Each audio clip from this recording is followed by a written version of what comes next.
Hello guys, welcome back to our channel. Episode ആരംഭിക്കുമ്പോൾ കാണിക്കുന്നത് അഖിലിനെയും കണ്ണനെയുമാണ്. കണ്ണൻ ശ്യാമയുടെ ശബ്ദം തിരികെ ലഭിക്കാൻ വേണ്ടി അഗ്നിപ്രവേശ പൂജ ചെയ്യാൻ പറയുകയാണ്. പൂജ ചെയ്താൽ ശ്യാമയുടെ ശബ്ദം തിരിച്ചു കിട്ടുമോ എന്ന് അഖിൽ ചോദിക്കുമ്പോൾ പൂജ ചെയ്യാൻ പറയുകയാണ് കണ്ണൻ. അതേസമയം പണ്ട് ശ്യാമ അഗ്നിപ്രവേശ പൂജ ചെയ്ത കാര്യമൊക്കെ അഖിൽ ഓർക്കുകയാണ്. പിന്നീട് കാണിക്കുന്നത് ആനന്ദ് നിലയമാണ്. വസുന്ധര ആദിയോട് പറയുകയാണ്, ഒരു കാര്യത്തിലും സമാധാനമില്ല. ശ്യാമയുടെ ശബ്ദം പോയി. ശ്യാമ ഹോസ്പിറ്റലിലും അഖില് ശ്യാമയുടെ കൂട്ടിനായി അവിടെയും നിൽക്കുന്നു. കമ്പനി കാര്യത്തിലൊന്നും ആർക്കും ശ്രദ്ധിക്കാനേ സാധിക്കുന്നില്ല. ഈ വീട്ടിലോ അശ്വതിയുടെ കാര്യമോർത്ത് എനിക്കും സമാധാനമില്ല. അമ്മ അതിനെക്കുറിച്ചൊന്നും ഓർത്ത് വിഷമിക്കേണ്ട. അശ്വതിനെ എത്രയും പെട്ടെന്ന് നമുക്ക് ഈ നാട്ടിൽ നിന്നും പറഞ്ഞുവിടാം.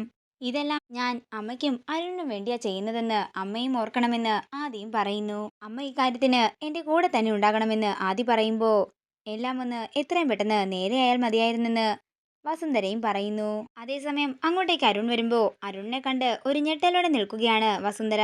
എന്താ അമ്മേ ഒരു ഗൂഢാലോചന എന്ന് അരുൺ ചോദിക്കുമ്പോ അമ്മയും മോനും തമ്മിൽ സംസാരിക്കുന്നത് ഗൂഢാലോചന ആണെങ്കിൽ എല്ലാ വീട്ടിലും ഗൂഢാലോചന ഉണ്ടാകുമല്ലോ എന്ന് വസുന്ധരയും ചോദിക്കുന്നു. ഞാൻ അമ്മയുടെ കാര്യമല്ല പറഞ്ഞത്, മകൻ എന്തൊക്കെയോ ഒളിപ്പിക്കുന്നത് പോലെയുണ്ടല്ലോ. എന്റെ അമ്മേ ഇത് കണ്ടില്ലേ, ഇവൻ ചുമ്മാ വിരട്ടാൻ വേണ്ടി വന്നിരിക്കുകയാണെന്ന് ആദ്യ പറയുമ്പോ അരുൺ പറയുകയാണ്, എന്നാൽ ഏട്ടൻ വിരണ്ടു പോകുന്ന ഒരു കാര്യം ഞാൻ പറയട്ടെ. ഞാനേ അശ്വതിയുടെ വീട്ടിൽ പോയിട്ടുണ്ടായിരുന്നു.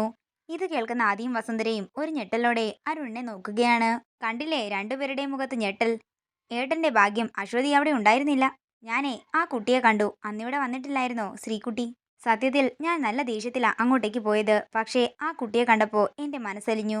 നിനക്കെങ്ങനെ വീടിന്റെ അഡ്രസ്സ് കിട്ടിയെന്ന് ആദ്യ ചോദിക്കുമ്പോ അതൊക്കെ കിട്ടിയെന്നും അതൊന്നും നിങ്ങൾ അറിയേണ്ട ആവശ്യമില്ലെന്നും ഞാൻ ഇനി എപ്പോൾ വേണമെങ്കിലും അങ്ങോട്ടേക്ക് പോകുമെന്നും അരുൺ പറയുന്നു. നീ ഇനി അങ്ങോട്ടേക്ക് പോകരുതെന്ന് ആദി പറയുമ്പോ അരുൺ പറയുകയാണ്, കണ്ടില്ലേ അമ്മേ ഏട്ടന്റെ ഭാവം മാറിയത്. തുടർന്ന് വസുന്ധര പറയുകയാണ്, മോനെ ആദിക്ക് തെറ്റായ ഒരു ബന്ധവുമില്ല.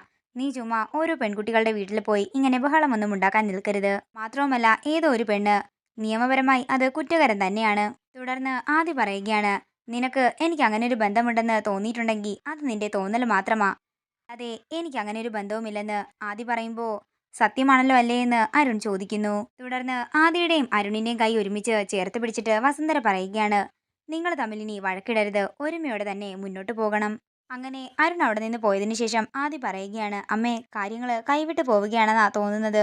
അവൻ ഇന്ന് അഭിരാമിയുടെ വീട് വരെ എത്തി നിൽക്കുകയാണ്. കേൾക്കുന്ന വസുന്ധര പറയുകയാണ്, ഇനി എന്താണെങ്കിലും അവൻ അങ്ങോട്ടേക്ക് പോകില്ല. പിന്നീട് കാണിക്കുന്നത് ശ്യാമയുടെ വീടാണ്. അഖിലിനെ കാത്തിരിക്കുകയാണ് ശ്യാമ. അങ്ങനെ അഖിൽ വന്നയുടൻ വൈദ്യരെ കാണാൻ പോയ കാര്യം എന്തായെന്ന് ശ്യാമ ചോദിക്കുമ്പോൾ വൈദ്യര് രക്ഷപ്പെട്ടു പോയ കാര്യം അഖിൽ പറയുകയാണ്. അതൊന്നും കുഴപ്പമില്ലെന്ന് പറഞ്ഞ് അഖിലിനെ ശ്യാമ ആശ്വസിപ്പിക്കുന്നു. അതേസമയം അഖിലിന്റെ ഫോണിലേക്ക് ഒരു മെസ്സേജ് വരികയും അഖിൽ അത് കണ്ട് ഞെട്ടലോടെ നിൽക്കുകയുമാണ്. തുടർന്ന് ശ്യാമ അങ്ങോട്ടേക്ക് വന്ന് എന്താ കാര്യമെന്ന് ചോദിക്കുമ്പോൾ അഖില് ശ്യാമയോട് ദേഷ്യത്തോടെ പെരുമാറുന്നതാണ്. താൻ എന്താ ചെയ്തതെന്ന് അഖിലിന് ബോധം വരുന്നത്. അഖില് ശ്യാമയോട് ക്ഷമ ചോദിക്കുകയാണ്, താൻ എന്നോട് ക്ഷമിക്കണം. പെട്ടെന്ന് സൺഷൈൻ കമ്പനിയുടെ നഷ്ടപരിഹാരം കൊടുക്കാനുള്ള മെയിൽ വന്നിട്ടുണ്ടായിരുന്നു. 50 ലക്ഷം അവർ ചോദിക്കുന്നത്. ഇത് കേൾക്കുന്ന ശ്യാമ ഒരു ഞെട്ടലോടെ അഖിലിനെ നോക്കുകയാണ്. നമ്മൾ എന്ത് ചെയ്യുമെന്ന് ശ്യാമ ചോദിക്കുമ്പോൾ താൻ എന്താണെങ്കിലും പാടിയിരിക്കുമെന്ന് അഖിൽ പറയുന്നു. ഇല്ലാതെ ഞാൻ എങ്ങനെ പാടുമെന്ന് ശ്യാമ ചോദിക്കുമ്പോൾ താൻ എന്താണെങ്കിലും പാടിയിരിക്കും. പഴയതിലും മധുരമായ ശബ്ദം താൻ പാടിയിരിക്കും. ഞാനത് കാണുകയും ചെയ്യുമെന്ന് പറഞ്ഞുകൊണ്ട് അഖില് അകത്തേക്ക് പോകുമ്പോൾ വിഷമത്തോടെ നിൽക്കുകയാണ് ശ്യാമ. പിന്നീട് കാണിക്കുന്നത് അഖില് വൈദ്യരുടെ അടുത്ത് നിൽക്കുന്നതാണ്. കണ്ണൻ തന്നോട് പറഞ്ഞ കാര്യങ്ങളൊക്കെ അഖില് വൈദ്യനോട് പറയുന്നു. അഗ്നിപ്രവേശന പൂജയെക്കുറിച്ച് പറഞ്ഞ ഉടൻ തന്നെ കണ്ണൻ പറയുകയാണ്, ഇതെല്ലാം ഒരു പ്ലാനാണ് സാറേ. പണ്ട് സാറിന്റെ ഇരുട്ടിനോടുള്ള പേടി മാറ്റിയത് ശ്യാമേച്ചിയല്ലേ, അതേപോലെ ഇതും ഒരു പ്ലാൻ തന്നെയാണ്. സാറിനൊരു അപകടം വരുന്നെന്ന് മനസ്സിലാക്കുമ്പോൾ ശ്യാമേച്ചിയുടെ ശബ്ദം തനിയെ പുറത്തു വന്നോളും. സാറ് കണ്ടോ, എന്താണെങ്കിലും നമ്മൾ എല്ലാം പരീക്ഷിച്ചില്ലേ, ഇനി ഇതുകൂടി പരീക്ഷിക്കാമെന്ന് കണ്ണൻ പറയുമ്പോൾ കണ്ണന്റെ തീരുമാനത്തിനോട് യോജിക്കുകയാണ് അഖിലും. തുടർന്ന് വൈദ്യരോട് അഖില് കാര്യങ്ങളൊക്കെ പറയുകയാണ്. ഒരു പരീക്ഷണം എന്താണെങ്കിലും അഖില് പറഞ്ഞ സ്ഥിതിക്ക് ഇതുകൂടി നമുക്കൊന്ന് പരീക്ഷിക്കാമെന്ന് വൈദ്യരും പറയുന്നു. ആ കണ്ണൻ പറയുന്ന കാര്യങ്ങളെല്ലാം നടക്കാറാ പതിവ്. പണ്ട് ശ്യാമയെ ഒരിക്കൽ കാട്ടിൽ കാണാതെ പോയപ്പോഴാ കണ്ണനെ ഞാൻ ആദ്യമായിട്ട് കാണുന്നത്. അന്നവനെ കണ്ടപ്പോൾ തന്നെ എനിക്ക് ആശ്വാസമായിരുന്നു.